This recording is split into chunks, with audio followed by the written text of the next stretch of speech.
Hello, everyone, and welcome to another episode of Watch Xaereth Lose. Now, I think that's actually what I'm going to start calling this series. In an attempt to keep me humble, we're going to start going over some of my most amazing losses. I don't know if I'm going to be able to replay all of them for you guys, but there's this time period where before GAC, like before Grand Arena Championships happened with the current format with like 4 weeks, and you try to go 12 matches, try to win all 12, get Kyber, etc. There were just a series of 17 micro Grand Arenas where we didn't really do anything other than we played our group of 8, and then we got a new group and moved on. We got our rewards. And so this comes from, I think, our 16th of those weeks, so we're getting close to the end. And I don't know if you guys know who Clash is. He's the scoundrel. I mean, most people watching know who he is. He's the guy who makes all the cool scoundrel comps. He makes all the videos.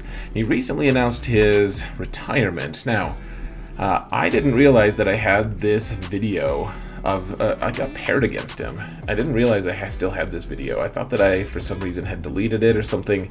I remembered the final results differently, actually. So I kind of spoiled it a tiny bit, but just in honor of him, man, it's going to be cool. I want to show you guys my match with him. I have not watched it, actually. I haven't rewatched it for over a year at this point, and it should be interesting. I'm just going to provide commentary. It's about 20 some minutes. Let's jump in, guys. This will be fun as a tribute to him. He always, every time we talked to people in public, he maintained that I beat him, and that's apparently false. Let's find out what happened, guys. So you have to remember that this is all taken on my phone. I had no voiceover commentary at that point, so I have a bunch of text on the screen and stuff, and that's it. So we're gonna have to get into the Xaereth psyche and figure out what exactly was going on here. And we're in the semifinals, so I've only lost 4 matches to this point, and I was feeling pretty good. Honestly, that's not a bad record. 42-4 going into this match. So let's check it out, guys. So it's in 5v5, which is fitting as well. I'm skipping a few of my losses because they came in 3v3, so you can see we're facing Clash. And I even mentioned that he's the guy who runs the Scoundrels Discord server. I will have that in the video description, by the way, guys. So here's our stats, and let's move this over. So I said I'm absolutely at disadvantage here in terms of gear and mods, but not too bad. So he's got better gear and mods. That's okay. He went in and just cleared me. I don't know if that's a good score or not, frankly, but he's got this is that old awkward version of GAC, I think. Hold on, let's go back to this map. Yeah, guys, hold on. Check this out. This is, wow, I forgot how. This is the fish in a barrel map, guys. You can see all 7 of your opponent's teams. You don't have to defeat zones to know what all of them are. They haven't done that yet in GAC. This is horrible, guys. You can see all 7 teams. That was stupid, man. You guys want a new map. I want a new map, but I'm glad we don't have this map. Dear Lord, terrible. So one thing about Clash is he doesn't develop a ton of dark side teams. Apparently he has a few. He has Bounty Hunters, Night Sisters, EP. This is before the days of having Gear 13, so everything's a little different. And apparently the first thing we're gonna do is jump in with Troopers. Against Night Sisters. Interesting. So I wanted to start with something I knew, apparently. I don't know. This thing can go south so fast. It really can, especially at Gear 12, I guess, is a little easier. Night Sisters scale really well. Nowadays, you use Piet, and Troopers can wreck Night Sisters pretty good. But before Piet came, it started getting pretty dicey once people put a lot of relics on their Night Sisters. It used to be a really good defensive team. Then people used Troopers a lot to be able to take them out. And then people started developing their Night Sisters more, which is fine. That's good, I guess. But Acolyte dodged, but then Troopers stopped being as consistent and reliable, but people kept thinking that Troopers would work. Some people could make it work. I don't know. It was a huge mess. I got in so many fights on the internet because of that. Looks like I got a 60 though, so that's a pretty good start. Honestly, looking at these teams, I'm surprised I lost anything. Like, I mean, Jedi Revan's there, Padme, whatever though. Doesn't look too hard. Looks like I have Darth Revan available. Who am I killing with this? Oh yes, we're killing Jedi Revan here. Ooh, and his Jedi Revan is faster, so he marked my Darth Revan, which means it increased my cooldowns. Now, the question is, who do we fear? And I apparently just didn't try to fear anyone. Maybe that's because he had tenacity up still from Jedi Knight Revan's lead. That's probably why. So we just used the electricity thing, whatever. All right, finally got fear. But man, looks like Darth Revan's kind of at risk here. Cool, so we got some fear off. And I'm hitting Jedi Revan, apparently. Oh, I think I'm trying to not kill their Grand Master Yoda, or not hit him, because he has fear on him, and same with Juhani. But apparently I went with it anyways. I do have Darth Malak, that's interesting to see. I mean, this shouldn't be hard. I should be able to win this pretty easily, in fact. Yeah, okay, so Grandmaster Yoda's gone. We got Jolie gone. This is going to be good banners, too, like 59? 58, okay. 58, on the road. I don't know.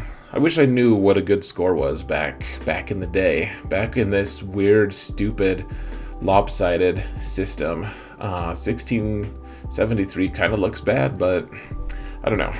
I just got done with the 3v3 season where getting a 2650 was a little bit low. So we're dealing with like 1,000 more lifetime banners at this point. So we're using bounty hunters against his bounty hunters. I wanted to see if my bounty hunters would stack up okay against his, apparently. Which, I don't know if that's wise. Looks like they got first turn on Bosk. Like, I didn't know about fast Bosk at that point, probably, looks like. I don't know. I knew who Clash was at this point. I didn't really consider myself a content creator at this point, though. I really did enjoy making these videos, but I kind of did it for my own personal benefit, just because I used to play a game called Star Wars Uprising. Loved that game. I actually was in a high-end guild. I did a lot of really cool stuff there. And then the game just ended abruptly, and I was devastated because I had no footage. I had a couple of like random screenshots of my gameplay, and that's it, like no video footage. And so I decided that with this game I was going to at least, like I can be kind of nostalgic at times. I thought that I wanted to make videos just to kind of remember things that are going on in the game, things that I did, just like I said, nostalgia, for nostalgia reasons. So that's why I was doing it here, and it was cool to face another content creator. And it was at that point someone was like, ooh, you'll get good publicity by fighting Clash. And I was like, huh, do I want good publicity? Like, I was under 100 subs on YouTube at that point. And that was really, after talking to Clash afterward, he was like, oh yeah, dude, like, we can talk more about all this theory stuff, whatever. Like, you could totally be a theory crafter or something like that. You could totally be a YouTuber. And it was like, a lot of the stuff that he and I talked about was really, wow, another 59. What did I mess up on? Like, I lost this. I don't know how, though. I don't know what happened. This is suspenseful, guys, in a weird way. I have no idea. Anyways, so talking to Clash really encouraged me, honestly. Like, he had so many subs compared to me, and he talked about how I needed to make sure I maintained my credibility. If I wanted to do a skill-based channel, then I needed to make sure that I made Kyber every time. And no, it wasn't made Kyber every time because Kyber hadn't been developed. Okay, so here, let's pause that commentary. We want to pay attention to Vader's AoE at the start. And the lack of debuffs threw me off. Okay, so we're using Palp lead here. Oh, this has always been foolish though. Using Palpatine lead against Padme with 3PO. I think at the time that just kind of hadn't been developed yet. Like we had all thought that, like even Clash when he saw this. Now that I'm thinking of it, yeah. So Clash was even surprised. He didn't exactly know why I had done so poorly on this fight, but I'm guessing this just turns into a huge fiasco, is what my guess is. Because previously the idea was Palpatine lead was a hard counter to Padme. And I think that Vader hasn't received his cool rework yet to be able to kill Galactic Legends and stuff. He was just... I mean, he was okay, but he was great with Palp lead because Palp lead enabled him, like he'd enable Palp's lead to just go crazy because of all the debuffs, but I didn't land any debuffs, so the turn meter train is clearly going poorly, and I think this was like I just had no idea that this would be such a bad counter. Look at that, look at how lucky I am in some ways. Like Vader's hanging on by a thread, like we still got a chance here kind of. But keep in mind, guys, for those of you who aren't aware, anyone who has protection up on the Padme team is immune to debuffs. So what happens is with 3PO, he enables people to get all this protection up, and they can't get all these debuffs. Wow, look at this. We're close. We don't have Merciless Massacre available. That's not a debuff that is actually available in this game, or at this point. A debuff. It's not an ability, whatever you want to call it. So I feel like I'm actually getting a little bit lucky here compared to kind of what I should be getting. At this point, I think I'd kind of just given up on being able to win. Yeah, Culling Blade. I think the Culling Blade got a buff and everything, especially when you got relics. Like, remember, these are all Gear 12 characters, so all the interactions are different. Yeah, Vader's gone. Gosh. Embarrassing, folks. Not too embarrassing. Yeah, look at that. My text commentary is great. Let's see. If I got perfect score, I could still win the match. Okay, so apparently he one-shot me. That's too bad. So, gotta get a perfect score. I do have Jedi Revan. I don't think I'd practiced Jedi Revan versus Padme yet. But that can work, I think. I don't know what I used here. This was also back in the day. I played super efficiency. I put in a bunch of. I put in a bunch of. I don't know. Like I had. Oh, look at that. Even still, the Jedi Revan, the lightsaber bug was there. Like, look, his lightsaber is not ignited. Anyways, I put. I put a bunch of just cheese teams on defense. Like that was kind of the thing. I think, you know, at some point it still took several seasons of GAC, in fact, to finally make it so that I started playing hard defense. Because a lot of people would just let me play efficiency, and I'd still beat them pretty soundly. Like they'd trip up on some random crap that I placed, and that was good enough. So, I mean, and I've always been pretty good at maximizing my banners and stuff. I mean, you can see here even, I was even like, oh yeah, like I very rarely, you know, I can totally get max banners here. You know, like I've done it before. Like I was pretty confident that I'd be able to do that. You'll note that Plo is actually being used. It's an interesting time because he's Gear 12. He's really good in the mirror match. If you use Plo with Jedi Revan, like it gives you just enough extra turn meter that you can just destroy people. So, looks like I handled this one pretty well, actually. Interesting. And, yeah, we're off to the races. Clash just demolished my defenses, apparently. Good start, I said. Okay. So what is next? I'm like dying of curiosity myself here. So I killed Jedi Knight Anakin. That should be an easy fight, right? We've got Traya, and they're all developed and everything. You'll note that I also have Padme here. I have Jedi Training Rey. I have Kylo Ren Unmasked. Like, all my good teams on offense. Jeez, man, what an interesting day this was. Back in the day, like when there was no GLs. Like the hardest team was Darth Revan with Malak. So, such an innocent, a more elegant weapon for a more civilized age. Yeah. Wow, I'm bringing Sith Assassin? What? I haven't used Sith Assassin. I had no idea. This time with the right team. Okay, so here's the problem I already see. Like, so I'm undersizing. That's fine. We need to... So the best move here is to isolate Padme.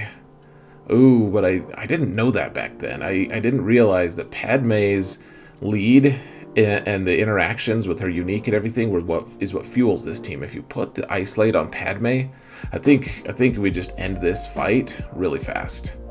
As it stands, okay, so we killed Ahsoka. The problem with this is if I get perfect banners here, I mean, realistically, I'm not going to get perfect banners because they're going to do damage. Yeah, okay, so they hit Sith Assassin. I can't regrow that protection, so that's one banner just lost. Maybe Scion will be able to get me the final banner here. Okay, so I'm hitting 3PO apparently.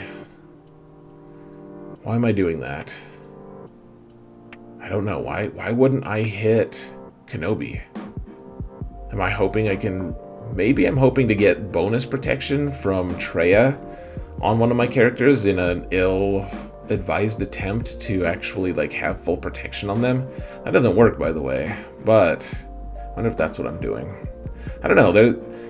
It's been a learning process, guys. I've always been a decent player, but I haven't always known the kits as well as I do now, and I still have a lot to learn, frankly. There's still a lot that I need to develop and learn as a player, so...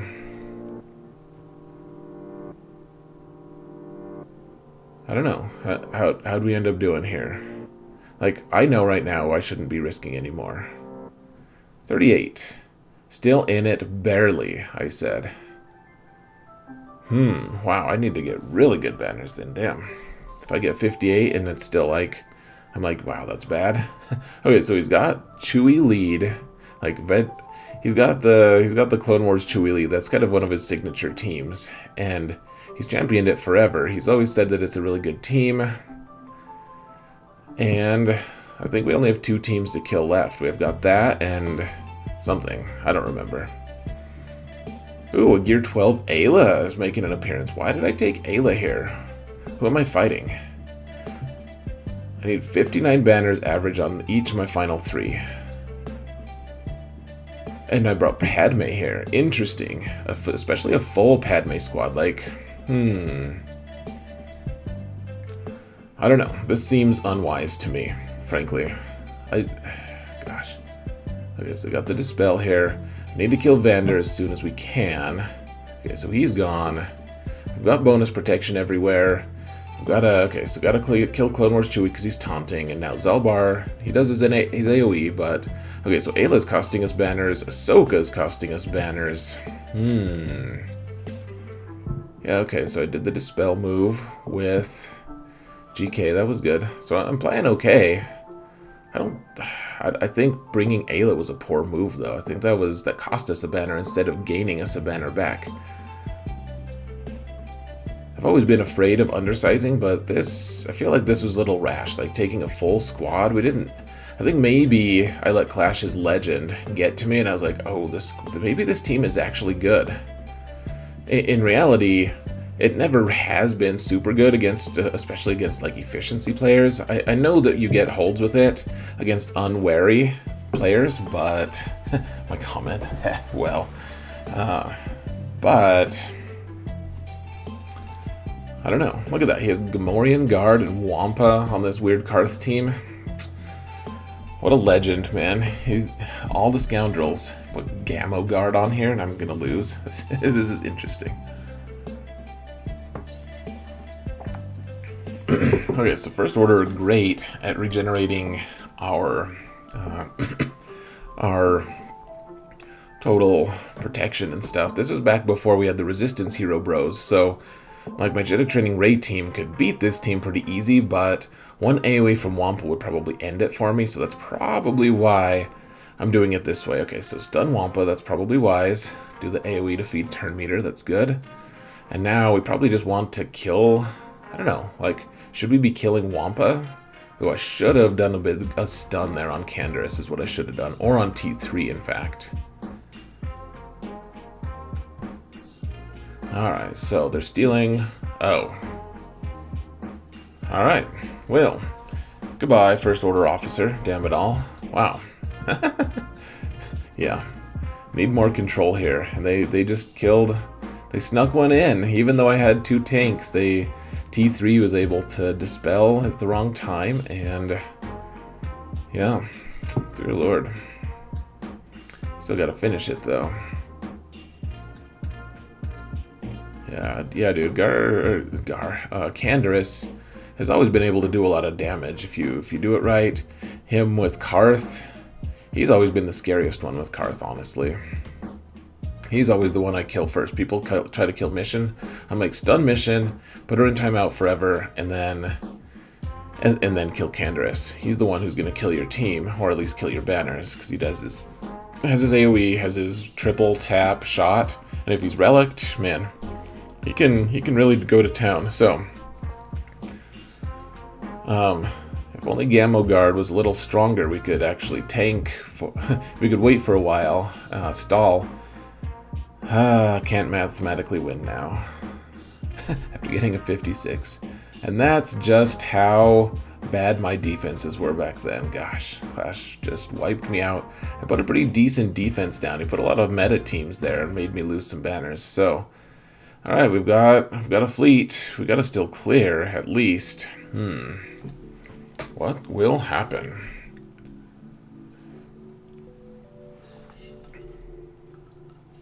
Alright, so I think back then, this was the meta fleet. I'm sure it was, because that's... Yeah, I may as well finish it. Maybe I made a miscalculation. Yeah, maybe if I get a 60-something, 68, we can win. Yeah, so Chimera was the other meta team back then. I remember... Yeah, I loved my Chimera fleet. I still actually really enjoy using Chimera, even though I almost never use him. Just because there's so many better options. Even like Tarkin is still better. Oh, look at that old animation, guys. The old fleet assist animation on these guys. That's super fun. Jeez. Well, this is fun. Even though we're watching me lose. I mean, we gotta figure out how to win, right? I mean, that's the goal here. All right, so we're shooting the bomber. B-27. I should probably have just finished him because everyone has their thermals right now. I should probably just finish him while I still have thermals. Just call it good. Gosh, he's still alive. He's persisting. So it's really interesting to see all these dark side things from Clash. I mean, he does have dark side guys. I mean, a lot of scoundrels are dark side too. It's just I don't know. Seeing a couple dark side teams used by Clash is just fun. I'll miss the guy. He's gonna say it's gonna save me money if he's gone. Honestly, he's he always comes up with these cool comps, but they always cost me money because they're never anything I have. I'm like, Relic 7 Stormtrooper Han. Sure, I could do that. Sure, let's make that happen. Gosh, back in the day, guys, this is so interesting. So it's fun seeing the more innocent side of GAC, or rather GA. This is my 5th loss, and I don't know. I guess I'm happy enough to lose to a legend like Clash. Like he will be missed. Okay, watch the animation again, guys. Yep, they all appear. It burns clock, but it's pretty cool. Sith Fighter's gone. Now we need to just call Falcon and end it. What'd I get? 64 banners, so decent result. What's the final tally though, folks? What is the final tally? Beat me by 5. Interesting. Very interesting. Loss, 5-point difference. Oh my god, I hope I show my defenses. Okay, so my fleet was the what's it called? The Endurance, and then okay, so look at these cheese dick teams I placed, guys. I have Gear 12 Ewoks. I do have my Commander Luke team. This team is actually decent. We don't have Chupio yet, but That's like the one good team it looks like. I put Old Republic down. Ugh. I don't even put Old Republic down on my alt. Dear Lord, that's embarrassing. And then Night Sisters. Night Sisters have always been a really solid team for me. Back then, the old Daka Zeta was thought to be kind of unworth it. Like, kind of unworthy and awful. So, what else do we got? Okay, so I've got a General Grievous team. This is okay. Apparently, I hadn't farmed B1. I was frantically farming B1 when he first came out. When he was first available. He's always been one of my very favorites. And so, yeah. Wow, so Clash, I guess I did steal a few banners, because he stole a few, and then I still was in it even after I had dropped 20 from a loss. Like this Kira team with Nest, I think I wanted to show him how I could have a good scoundrel team too, or something. Like, young Han Solo, how innocent I was. And then Rex with Wampa and Hoda, I mean, that team is really good. You can see I haven't talked to Clash much, because I only have a Gear 11 Stormtrooper Han at this point. Jeez. Oh, this is cool, guys. Clash, you'll be missed, man. And he always used to tell people that I beat him when we faced each other, and I actually remembered that too. It's just a weird consequence of having, like, we all trust our memories so much, and they're not that trustworthy. Like, there was no reason for me to forget that I had lost to Clash. I think he had just said it a few times, like, oh yeah, like, next time I fight you, I'll lose again. And I don't know, maybe he was just being gracious, and I just, like, somehow latched onto it. I don't know. But one way or another, guys, this has been a cool thing to just kind of watch me lose to one of the greats. Sad to see him go, of course. And as I said, I'll link his Discord server and his YouTube channel. Not that there's going to be a ton of posts there, but I'll link his YouTube channel. I'll actually link his kind of, I don't know, his heir. I don't know if that's the right word, but his buddy Vigo, his muse, I think is what he called Vigo. He's a great theory crafter, kind of his heir apparent, though. He's always coming out with good stuff. I'll link his YouTube channel as well. And yeah, guys, looking forward to the new 5v5 season. Hopefully you don't see me placing Old Republic on defense, and we'll have a good time. So, guys, thank you all so much for watching, and remember that in all things, Clash prevails.